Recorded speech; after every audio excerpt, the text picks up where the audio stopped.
러시아의 우크라이나 침공 3일째인 오늘도 수도 키예프에서 총성과 포성이 이어졌습니다. 젤렌스키 우크라이나 대통령은 키예프에 있는 영상을 공개하며 항전을 촉구했습니다. 미국은 푸틴 대통령 자산을 동결하는 직접 제재에 나섰습니다. 민주당 이재명 후보는 경기도를, 국민의힘 윤석열 후보는 인천과 서울을 찾아가 최대 승부처인 수도권 민심을 집중 공략했습니다. 코로나 신규 환자가 17만 명을 육박하고 사망자는 112명으로 역대 최다를 기록했습니다. 개학을 준비하는 학교와 학부모들은 재량에 맡긴 방역 조치에 혼란을 겪고 있습니다. 건조한 날씨에 강풍이 불면서 오늘 전국에 산불 9건이 발생했습니다. 동해안에는 대형 산불 주의보가 내려졌습니다.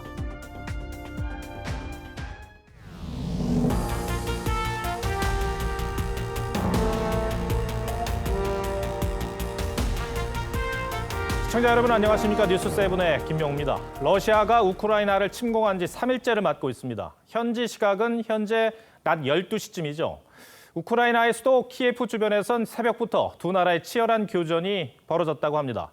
러시아는 키예프 함락을 노리고 있고 우크라이나는 결사항전을 벌이고 있습니다. 외신 등을 통해 접하게 되는 우크라이나 상황은 전쟁의 참상을 직접적으로 느끼게 해주고 있습니다. 오늘 첫 소식은 최우정 기자가 보도합니다. 키예프 공항 인근의 한 아파트. 러시아군의 폭격으로 건물 허리 부분이 잘렸습니다. 부러질 듯 위태롭습니다. 러시아군 수송 차량들이 완전히 파괴됐습니다. 교전이 이어지는 가운데 양측은 막대한 피해를 입혔다고 서로 주장합니다. 젤렌스키 우크라이나 대통령은 해외로 도피할 수 있게 돕겠다는 미국의 지원을 거절했다고 밝혔습니다. 그러면서 자신은 키예프에 끝까지 있을 거라며 결사항전을 독려했습니다. Зараз в мережі дуже багато з'явилось фейкової інформації, що, немов я закликаю складати зброю нашу армію і йде евакуації. Значить так, я тут. 주민들은 직접 총을 들었습니다. 갓 결혼한 신혼부부는 물론 포로셴코 전 대통령도 거리로 나섰습니다. 외신들은 저항이 예상보다 거세다며 러시아의 침공 속도에 영향을 주고 있다고 분석했습니다. 푸틴 러시아 대통령은 우크라이나 군에 항복하라고 종용했습니다.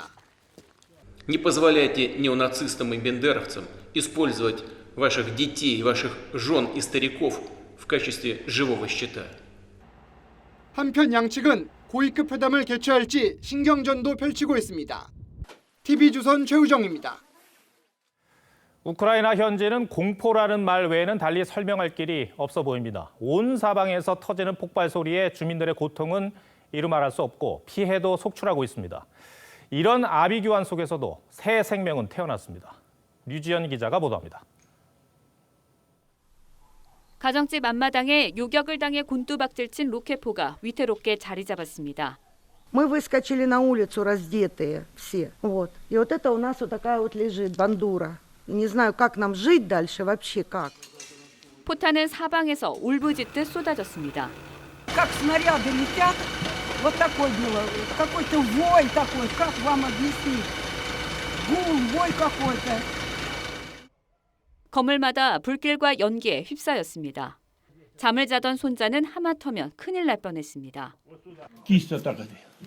Вот, смотрите, кровь какая, вот. 러시아군과의 교전 끝에 전사한 육군 대위. 6개월 된 딸을 안은 부인은 흐르는 눈물을 멈출 수가 없습니다. 포연 속에서도 태어난 새 생명은 평화에 대한 기대이기도 합니다. 지하철역 대피소에서 태어난 아기. 엄마는 자신의 SNS에 폭발이 이어지는 상황에서도 아기가 태어났다고 희망을 이야기했습니다. 병원 신생아 집중 치료실에 있던 아기들은 포격을 피해 임시 방공호로 이송했습니다. 치료기기를 함께 옮겨야 하는 작전보다 더한 작전이었습니다. TV조선 류지연입니다.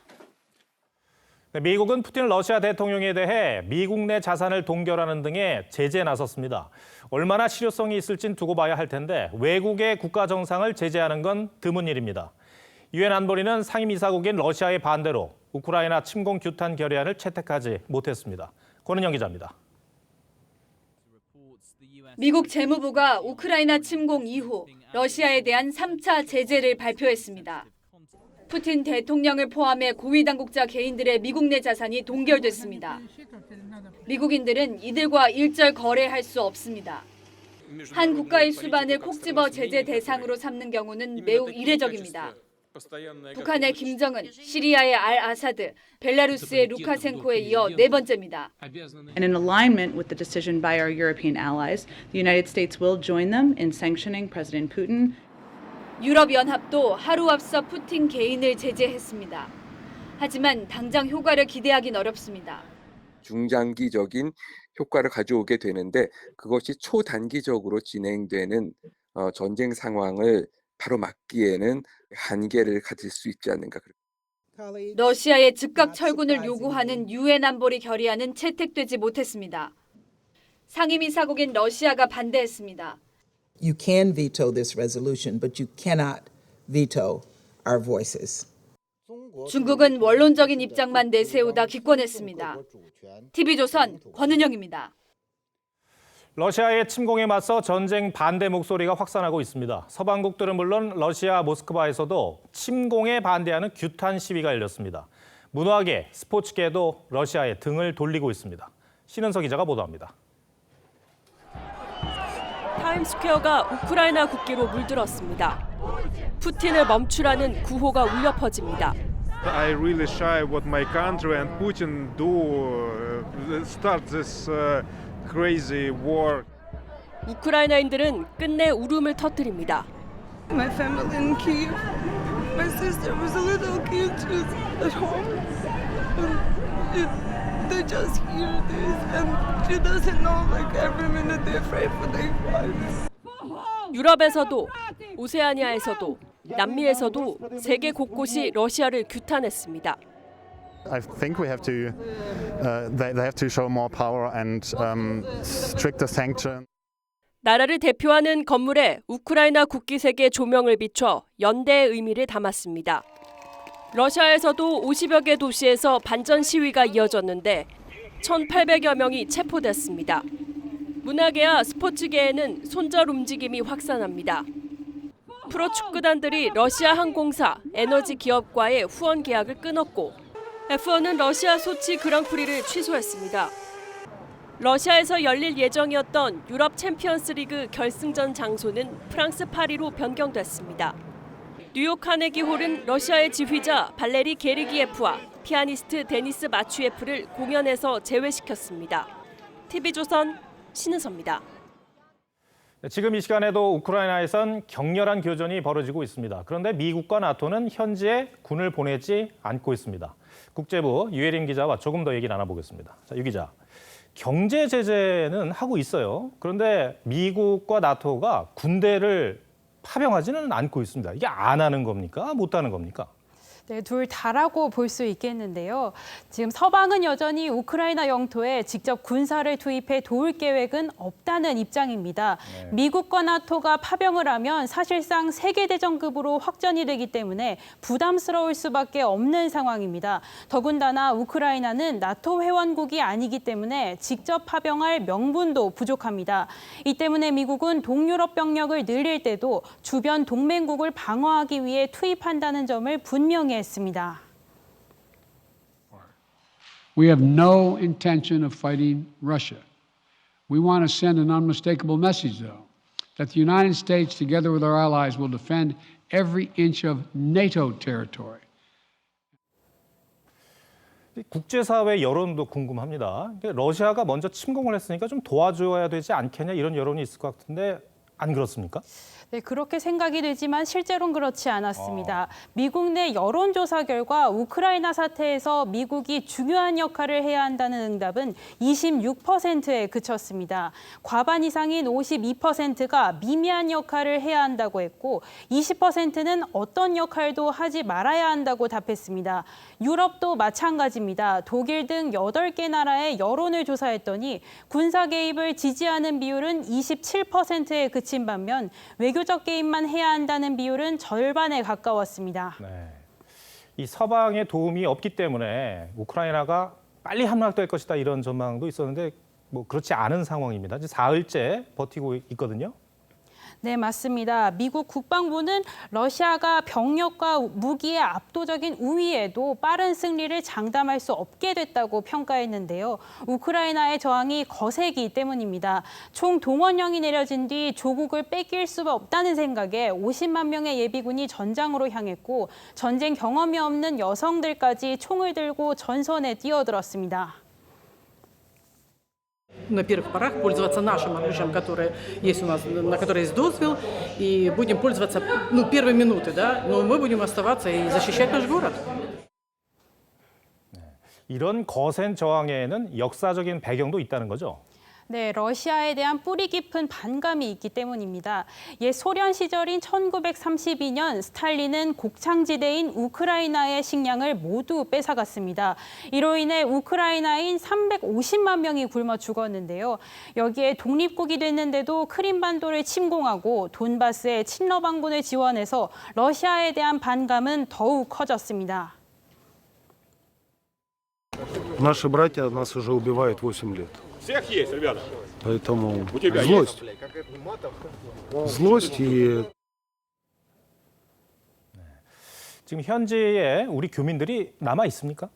네, 침공 직전 남아있던 교민 67명 중 4명이 현재 루마니아로 출국한 걸로 확인됐습니다. 현재 19명이 폴란드와 루마니아 국경으로 향하고 있는데 심한 교통정체로 탈출이 더뎌지고 있습니다. 25명은 남겠다는 의사를 밝혀 안전한 지역으로 대피했다고 외교부는 밝혔습니다. 네, 알겠습니다. 유혜린 기자, 잘 들었습니다. 네, 어느덧 대선이 11일 앞으로 다가왔습니다. 더불어민주당 이재명 후보는 경기 지역을 찾아 지지를 호소했는데 국민의힘 윤석열 후보를 향해 유관순 열사에게 미안하지도 않냐고 말하며 친일 공세를 이어갔습니다. 고이동 기자가 동행 취재했습니다. 경기도 김포를 찾은 이재명 후보는 윤석열 후보의 사드 추가 배치 공약이 전쟁 공포를 조장한다고 강하게 비판했습니다. 불안을 조성해서 군사 긴장을 조성해서 한반도가 불안정해지면 보수에게 표가 오더라는 과거의 그 아픈 추억 때문이죠. 윤 후보가 한미일 3국 동맹 불참 등 중국을 향한 삼불 정책을 폐기하겠다고 공약한 것을 두고 유사시 자위대의 한반도 파병 가능성을 열어둔 것이란 논리로 친일 공세도 이어갔습니다. 곧 3일절인데 일본군 한반도 진주를 허용할 수 있다. 유관순 선생 미안해서라도 그런 말 못할 것 같아요. 별도의 성명문을 통해선 윤 후보가 일본 극우 세력에 동조해왔다는 비난까지 했습니다. 이곳 파주에선 처음으로 드라이브인 방식 유세도 열렸습니다. 차 내에서 비대면으로 유세를 들을 수 있는 건데 800여 대 차량이 몰렸습니다. 비싼 평화, 이게 이긴 전쟁보다 나은 겁니다, 여러분.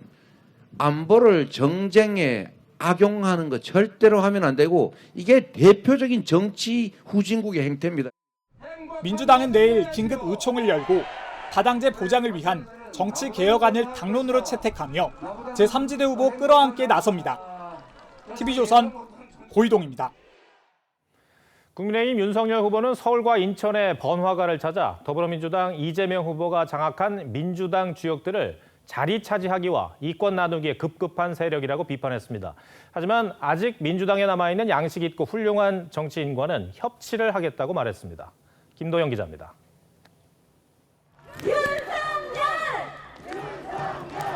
인천을 찾은 윤석열 후보는 이재명 후보의 민주당이 오직 권력 유지에만 관심 있다고 비판했습니다. 선거 때 던지는 공약들이나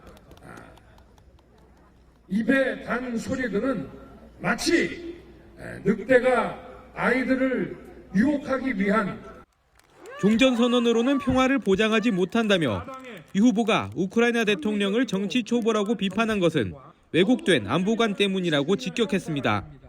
우크라이나가 러시아를 건드려서 이렇게 자극해서 생긴 거라고 하죠. 왜곡된 안보관을 가지고 있는 사람들입니다. 다만 민주당 내 훌륭한 정치인들과는 협치하겠다고 했습니다.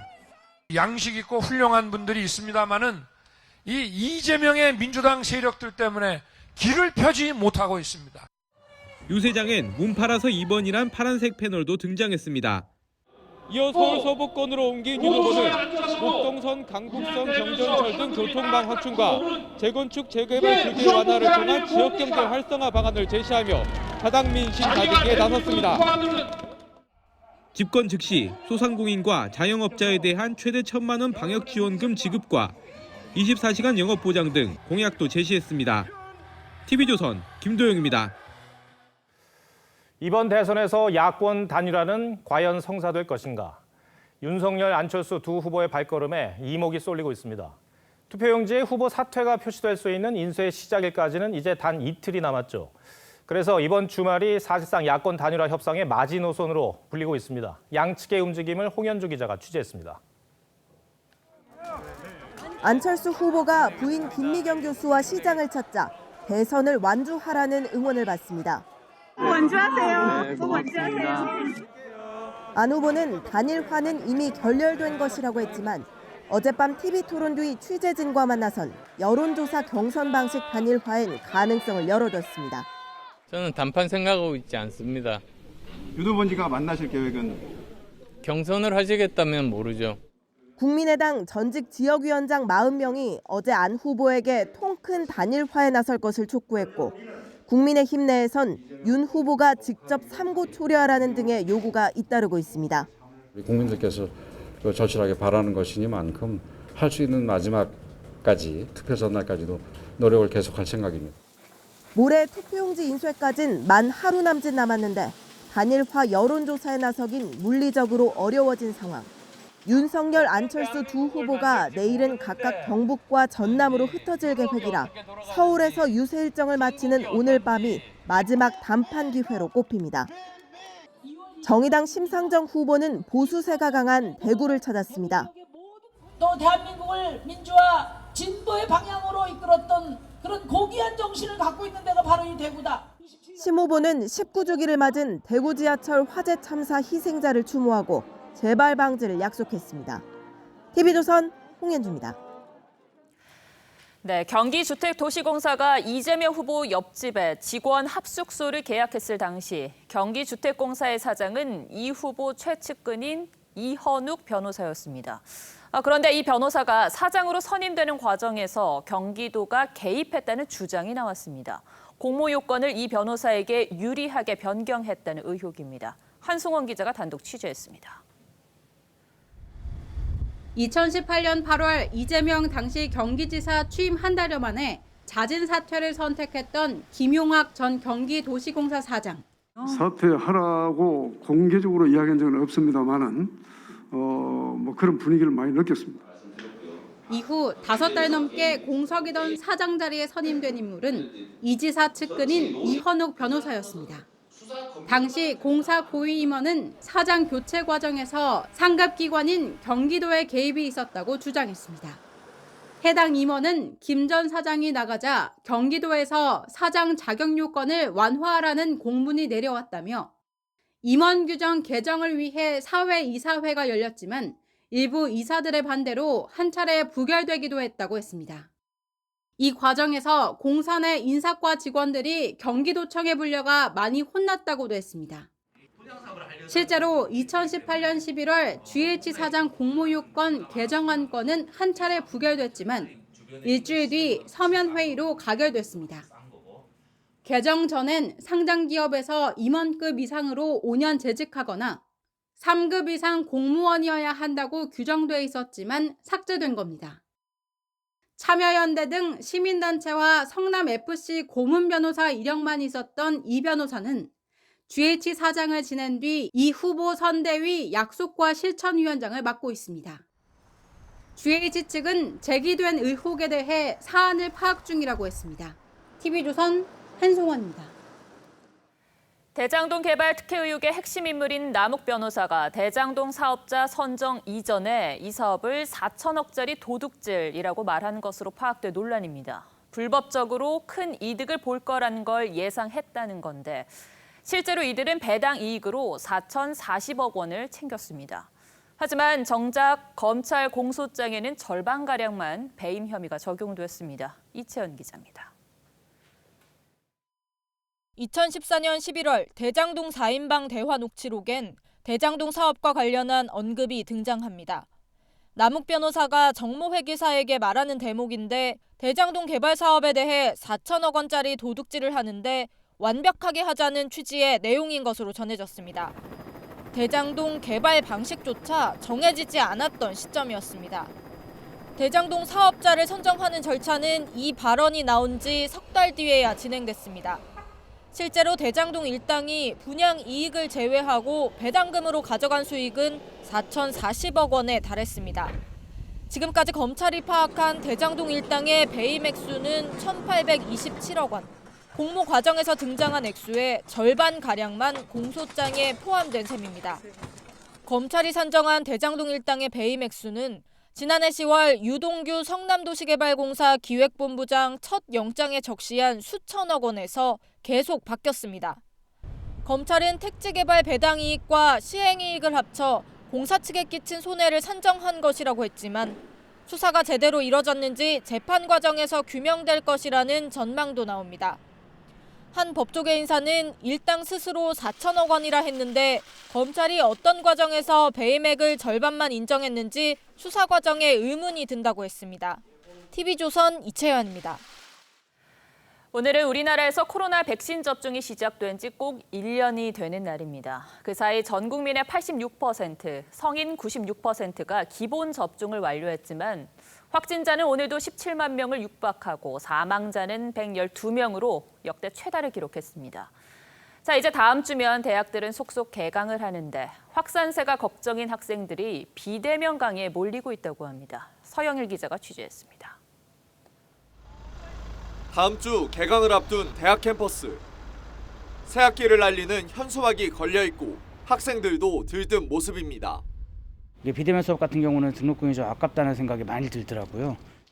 서울대는 모든 강의를 대면으로 하기로 했고 고려대와 성균관대 등도 대면 강의를 늘리겠다는 원칙이지만 확산세가 가팔라지며 비대면 수업에 학생들이 몰리고 있습니다.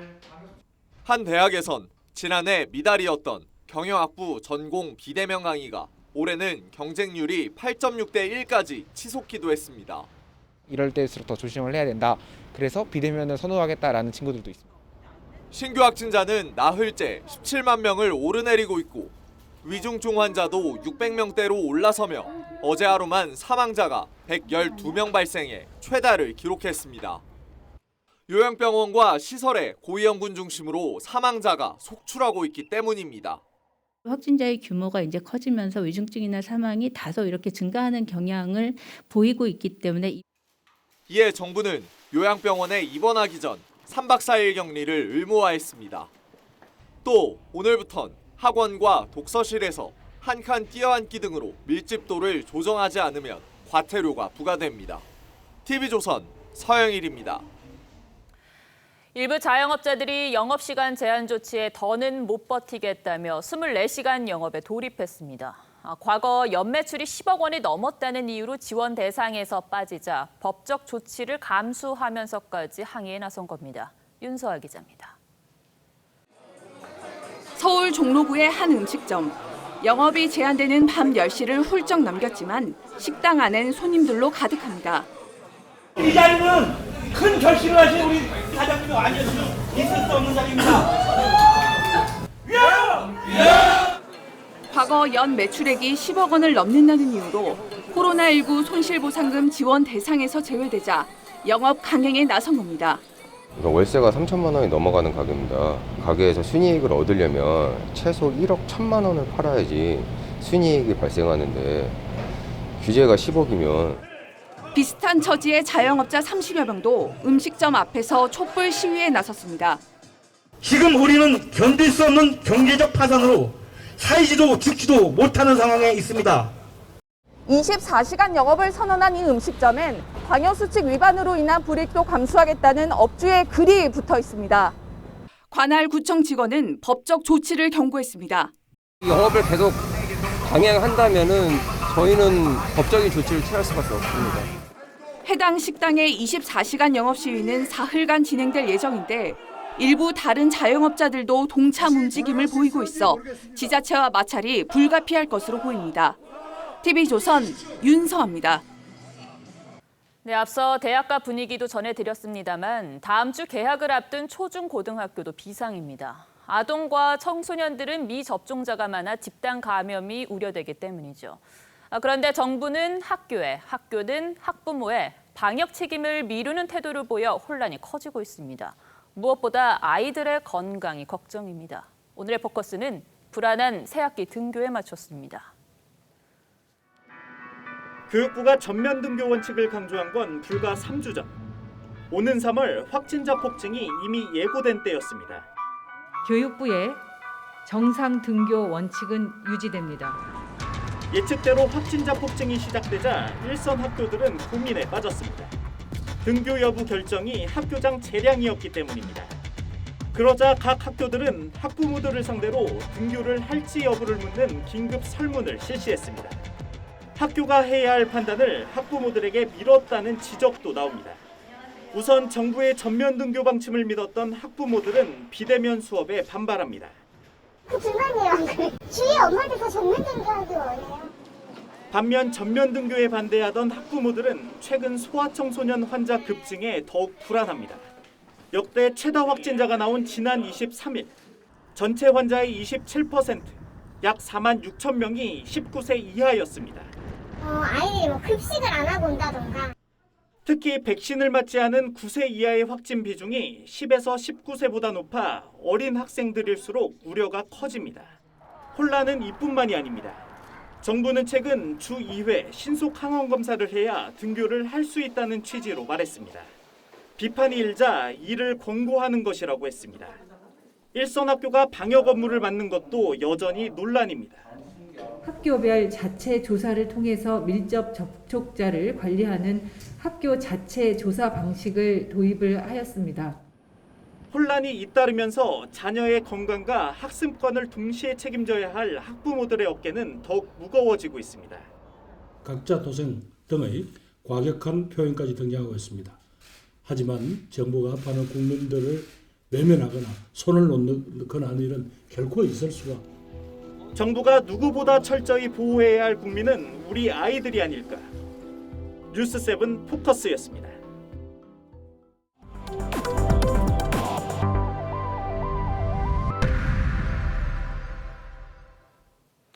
네, 어제 전남 구례에서 발생한 산불이 축구장 40배 면적의 산림을 태운 뒤 오늘 오전에야 꺼졌습니다. 메마른 날씨에다 강한 바람을 타서 기세를 꺾기 쉽지 않았는데요. 불시 조심해야겠습니다. 오늘 하루에만 산불 9건이 발생했고 동해안 일대에는 대형 산불 주의보가 내려졌습니다. 배상윤 기자입니다. 산자락을 따라 시뻘건 불길이 길게 늘어섰습니다. 바람에 불꽃까지 날리며 밤새도록 산불이 이어집니다. 어제 낮 12시 46분쯤 전남 구례에서 난 산불은 21시간 만인 오늘 오전 10시쯤 꺼졌습니다.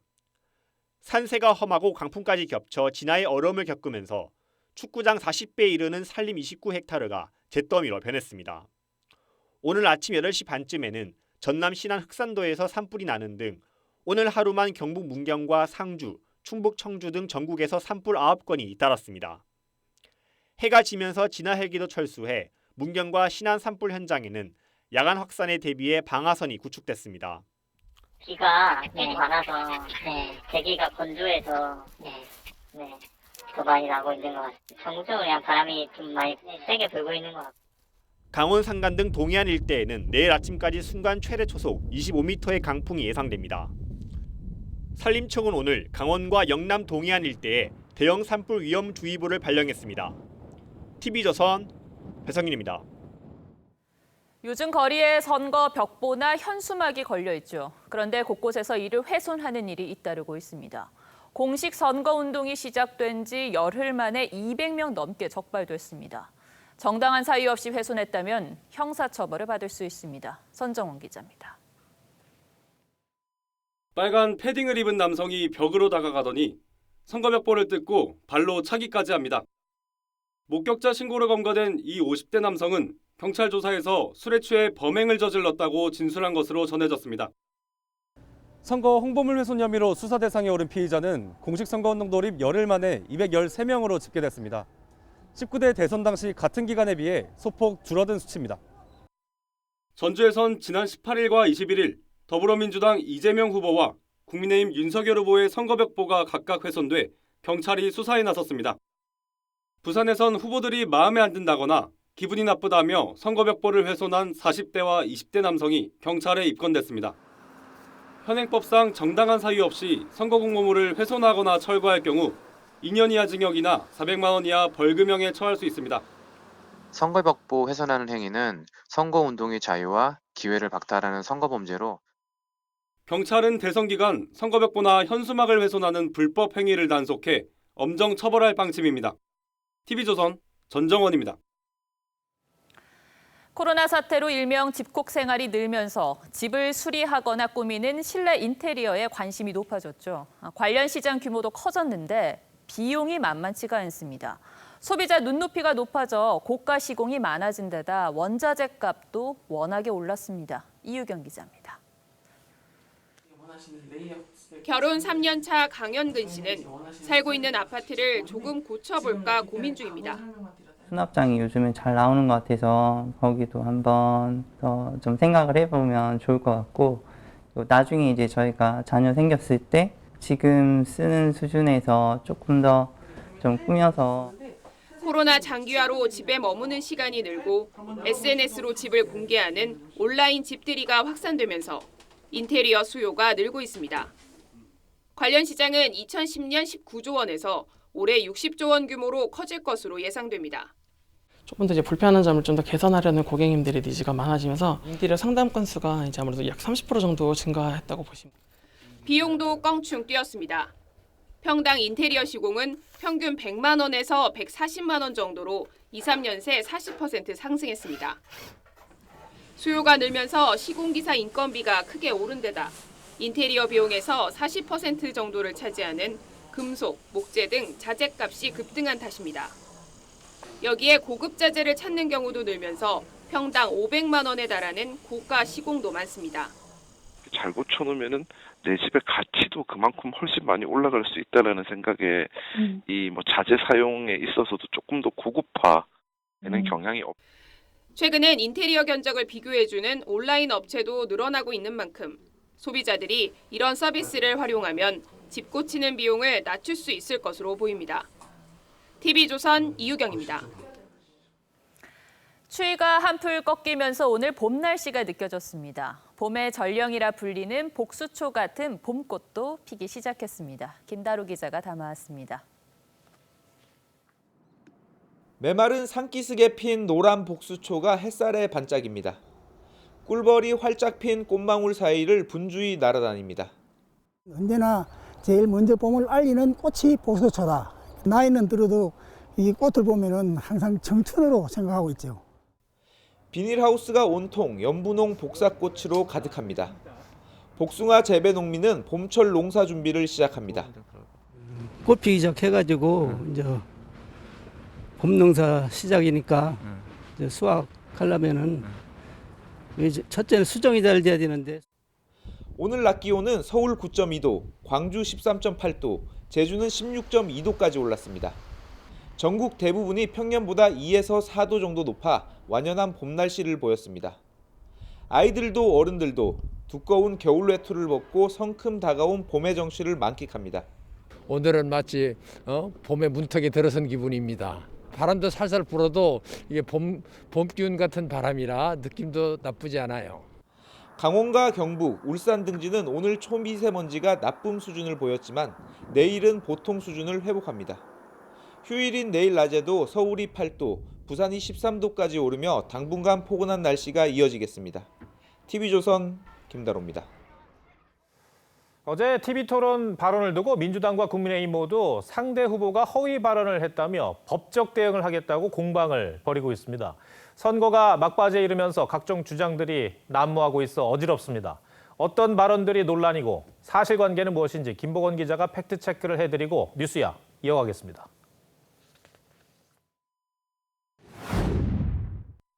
대법관 실명 말하는 거는 제가 아니고 제주 도지사 하시던 분이세요. 하지만 이 후보도 직전 TV토론에서 분명 대장동 그분의 실명을 언급했었습니다. 그분이 조재현 대법관이다라는 게 지금 확인이 돼서 보도가 나고 있는데 김만배, 정진상, 김용, 유동규가 모여서 도원결의 의형제를 맺습니다. 검찰이 확보한 2014년 6월 녹취록에 등장하는 내용은 맞습니다. 다만 민주당은 남욱 변호사의 일방적 주장으로 허위 사실이라고 반박했습니다. 저는 핵공유를 얘기한 적이 없어요. 현실성이 없는 거라고 저는 늘 주장해 왔습니다. 윤 후보 측이 지난해 9월 배포한 보도자료에 미국의 전술핵 배치와 핵 공유를 요구하겠다고 언급된 건 맞습니다. 다만 한미 확정 억제가 더 이상 국민의 생명과 재산을 보호할 수 없다고 판단되면 이란 전제가 달린 것으로 오해 소지가 있어 이후엔 삭제했다는 게 윤 후보 측의 설명입니다. 사드 배치 꼭 필요하냐 반론도 있는데 굳이 우리가 LSM도 이미 개발했는데 그걸 쓰는 것도 이상하고. 최근 한국형 미사일 방어 체계 핵심인 LSM의 시험 발사가 성공했습니다. 다만 LSM은 고도 50에서 60km 탄도미사일 요격용으로 고도 40에서 150km 상층부를 방어하는 사드와는 다르다는 게 군사 전문가들의 견해입니다. TV조선 김보건입니다.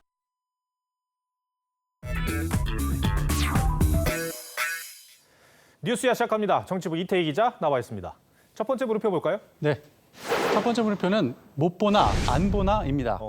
안철수 후보가 윤석열 후보에게 뭔가를 보여주는 모습이네요. 네, 어제 TV 토론 시작 직전에 안철수 후보가 윤석열 후보에게 다가가서 휴대폰을 보여주면서 내가 보낸 문자에 딜리버드라고 찍혀 있다. 이건 상대가 봤다는 뜻이다. 이렇게 설명했다고 합니다. 메시지를 읽으면 카카오톡에서 1이라는 표시가 사라지는 것과 비슷한 아이폰의 기능이라고 합니다. 안철수 후보가 지난주에 단일화 제안 철회 기자회견을 했는데 그 직전에 보냈다는 문자 메시지를 말하는 거죠? 예, 맞습니다. 지난주 일요일이죠. 안 후보는 윤 후보와의 전화 통화 뒤 3시간여 만에 기자회견을 열고 단일화 철회를 선언했죠. 협의 도중 일방적인 행동 아니냐는 논란이 일자 단일화 제안 철회를 사전에 문자 메시지로 통보했다는 주장입니다. 안 후보께서 얘기하신 부분에 대해서 굉장히 아쉽다는 말씀을 드리고 지금은 너무 늦었다. 그런 취지의 문자를 윤석열 후보께 드린 걸로. 윤 후보는 어떤 반응을 보였습니까? 별다른 답변 없이 고개만 끄덕였다고 합니다. 지난해죠. 윤석열 후보가 국민의힘에 입당식을 할 때 휴대전화 번호가 생중계 화면에 노출되는 해프닝이 있었습니다. 이후에 하도 문자가 많이 와서 윤 후보는 사실 이 문자를 거의 보지 못한다고 합니다. 그래서 안 후보 메시지도 나중에야 확인했다고 합니다. 그런데 이번에는 윤석열 후보가 안철수 후보에게 문자 메시지를 보냈다는 건데 이걸 봤는지 안 봤는지 답이 없다고요? 예, 맞습니다. 윤 후보는 그제 또 다시 안 후보에게 전화를 걸었던 것으로 확인됐는데요. 통화가 안 되자 윤 후보는 장문의 문자 메시지를 남겼다고 합니다. 어떤 내용의 문자 메시지였습니까? 이 협상 과정이 서툴렀던 부분에 대한 양해를 구하는 내용이 담겼고 결국 만나서 이야기하자는 취지의 문자 메시지였던 것으로 알려졌습니다. 안 후보는 답장을 했습니까? 답장은 없었습니다. 안 후보 휴대폰에도 단일화를 촉구하는 시민들의 이른바 문자 폭탄이 쇄도하고 있다고 하는데요. 안 후보 측도 윤 후보 메시지를 못 봤다가 어제서야 확인을 했다고 합니다. 다만 어제 토론회에서 본인이 보냈던 문자 메시지를 보여주면서 오해를 해소하려는 노력을 했다는 점에서 두 후보 사이 추가 연락 가능성이 완전히 끊기지는 않은 것으로 보입니다. 단일화가 과연 성사될지 조금은 더 지켜볼 필요가 있어 보이네요. 알겠습니다. 첫 번째 물음표 정리해 주시죠. 네, 첫 번째 물음표 못 보나 안 보나의 느낌표는 비대면 말고 대면으로 하겠습니다. 네. 사실 두 후보가 지금 거리 두기를 해야 되는 상황도 아니거든요. 문자만 주고받으면서 논란만 키울 필요는 없어 보입니다. 내일 윤 후보는 경북으로, 안 후보는 전남으로 행선지가 완전히 다른데 투표용지 인쇄 전 오늘 밤이 마지막 대면 단판 기회라는 지적이 많습니다. 알겠습니다. 두 번째 물음표는 뭡니까? 네, 두 번째 물음표는 갈수록 매운맛입니다. 네, 선거가 이제 막판에 다다르면서 후보 각 진영에서 나오는 그 말들이 굉장히 거세지고 있어요.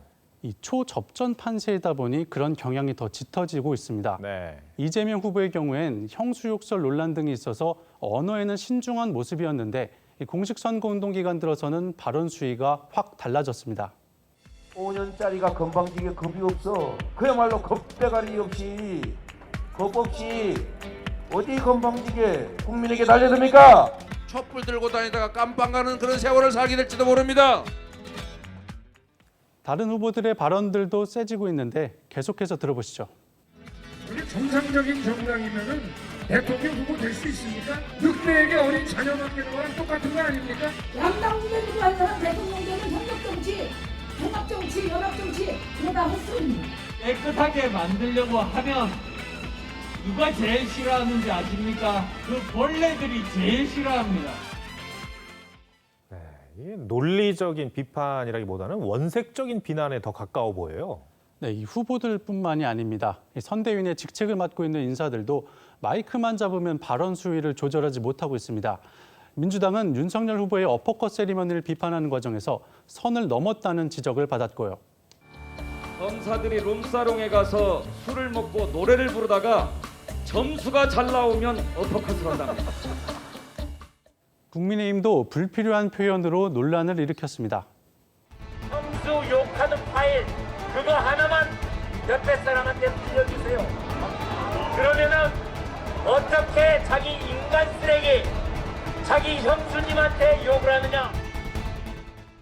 이게 그렇다면서요. 이게 유세 현장에서 연설을 할 때 보통 지지자들을 상대로 하게 되잖아요. 그러면 환호가 나오게 되고 그러면은 각 연설하는 사람 후보들도 그렇고 흥분을 하게 된다면서요. 네, 그렇습니다. 이 거친 발언도 문제지만요. 선거 막판이 되자 검증되지 않은 각종 의혹들이 마구잡이로 등장하는 것도 문제입니다. 이재명 후보는 지난달 26일 긴급 기자회견을 자청하고 네거티브 중단을 선언했는데요. 민주당은 윤 후보의 각종 의혹을 담은 비판 논평을 이달 들어서만 100건이 넘게 쏟아냈습니다. 국민의힘도 원희룡 정책본부장이 어제 버려진 대장동 문건 보따리를 제보받았다며 폭로했지만 놀랄 만한 내용은 없었다는 게 주된 평가입니다. 알겠습니다. 두 번째 물음표도 정해주시죠. 네, 두 번째 물음표. 갈수록 매운맛. 내 느낌표는 중도는 순한 맛으로 하겠습니다. 제 주변의 한 학부모는요. 초등학교 1학년인 아이가 TV 뉴스를 보면서 어떤 후보가 누구누구는 죽어 하는 이 대장동 녹취록을 읽는 걸 보고 왜 저 사람은 TV에 나와서 나쁜 말을 해? 이렇게 물었다고 합니다. 이 후보님들, 우리 어린이들도 보고 있습니다. 다들 다급하시겠지만 대선 보도에 19금 딱지 붙여야 한다는 말까지는 안 나오게 해주시길 당부드립니다. 알겠습니다. 이태기 기자, 오늘 설명 잘 들었습니다.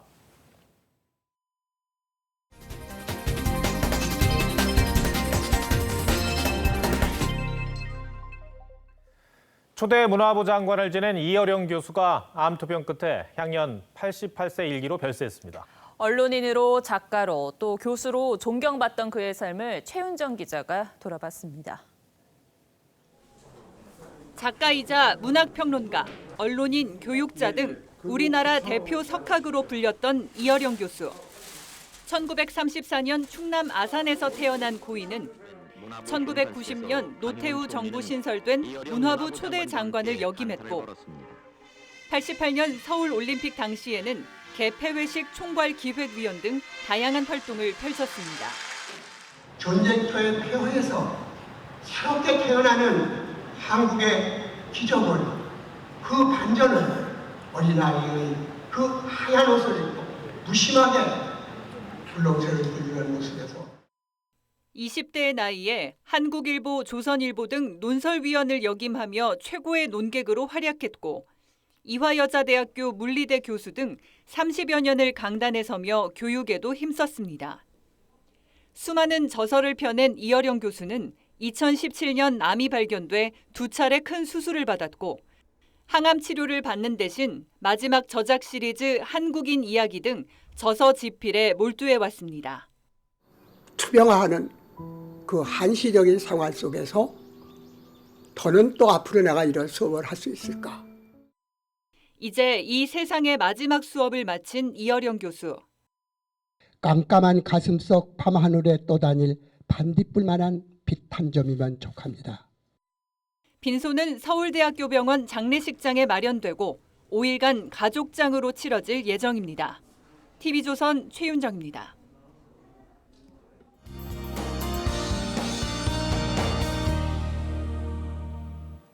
곳곳으로 비가 오는 곳이 있습니다. 해가 지고 기온이 떨어지면서 비가 눈으로 바뀌어 내리는 곳도 있는데요. 이 눈과 비는 오늘 자정 안으로 모두 그치겠습니다. 바람은 내일 새벽까지 매우 강하게 불겠습니다. 특히 서울을 비롯한 강풍특보가 내려진 곳에서는 밤사이 바람으로 인한 피해 없도록 대비를 잘 하셔야겠습니다. 그래도 바람 덕에 내일은 미세먼지가 모두 해소되겠고요. 전국에 맑은 하늘이 드러나겠습니다. 오늘보다 날씨가 좋겠는데요. 다만 큰 일교차를 유의하셔야겠습니다. 내일 서울의 아침 기온은 영하 2도에서 시작하겠고요. 한낮에는 9도까지 오르겠습니다. 다른 지역도 아침과 낮의 기온차가 10도 이상인 곳이 많겠습니다. 당분간 한낮에는 비교적 포근하겠고요. 3일절에는 전국 대부분 지역에 비가 오겠습니다. 날씨였습니다. 원전 중심의 발전 정책을 폐기하고 탈핵 시대로 가겠습니다. 탈원전 정책을 추진해온 문재인 대통령이 원전을 주력 전원으로 활용해야 한다며 신한울과 신고리를 빨리 정상 가동해달라고 주문했습니다. 예상하지 못한 발언이었는데 청와대는 이것이 문재인 정부의 원전 관련 기존 입장이라고 설명합니다. 국민들은 혼란스럽습니다. 불과 넉 달 전 정부는 원전 비율을 대폭 줄이는 에너지 정책을 확정했고 월성 1호기는 조기 폐쇄 과정에서 경제성 평가 조작 논란까지 불거졌죠. 원자력 학과에는 지원하는 학생이 급감했다는 보도도 잇따랐는데 그럼 이 뉴스들은 다 무슨 의미였을까요? 오늘도 시청해주셔서 고맙습니다.